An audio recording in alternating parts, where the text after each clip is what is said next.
সম্প্রতি আবার আলোচনাতে জায়গা করেছে জি বাংলার অন্যতম জনপ্রিয় ধারাবাহিক আলোর কোলে।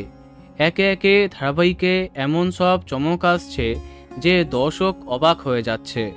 সম্প্রতি আলোর কোলের নতুন চমক নিয়ে বেশ আলোচনার সৃষ্টি হয়েছে। এই তো দেখা যাচ্ছিল যে মুক্তি পেয়েছে আলো, সবার জীবন থেকে সে বিদায় নিচ্ছে।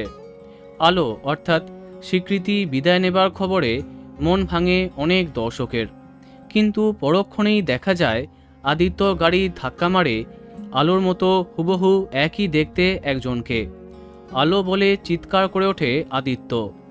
প্রাথমিকভাবে আমরা সবাই জেনেছি যে মেঘা নাকি প্লাস্টিক সার্জারি করে আলো হয়ে ফিরে আসবে। আগের ভিডিওতে সে কথা তোমাদের জানিয়েছি, কেননা আলোর কোলে যে ধারাবাহিকের রিমেক তাতে এমনটাই দেখা যায়। তবে এখন সামনে আসছে অন্য কথা, যেটা এক্সক্লুসিভলি তোমাদের জানাচ্ছি। যদি মেঘাই প্লাস্টিক সার্জারি করে আলো হয়, তাহলে মেঘা চরিত্রাভিনেত্রী অনন্যা দাসকে আর দেখা যাবার কথা নয়, ধারাবাহিক থেকে তার বিদায় নেবার কথা।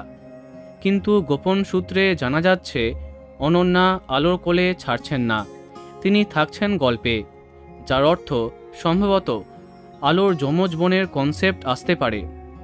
হয়তো তাকেই খুঁজে বের করে কাজে লাগাতে চায় মেঘা। প্লাস্টিক সার্জারির পরিবর্তে যমজ বোনের কনসেপ্ট আসতে পারে, সেই সম্ভাবনা একটু বেশি, কেননা মেঘা বিদায় নিচ্ছে না গল্পে। দেখা যাক কী চমক আমাদের জন্য অপেক্ষা করছে।